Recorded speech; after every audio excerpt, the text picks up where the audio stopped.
Hi!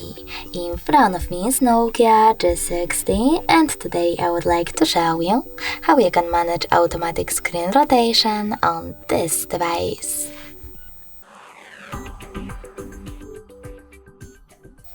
First of all, access Tab menu and look for Auto Rotate shortcut. When you find it, just click on it. As you can see, mine is blue.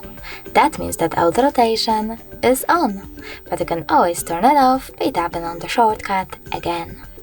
If you wish to, you can always go into settings as well, scroll down just a bit and click on display section. Now scroll all the way down and tap on this switcher next to auto rotate screen to switch it on or off. Thanks so much for watching. If you enjoyed this video, smash that like button, comment and definitely subscribe. Bye!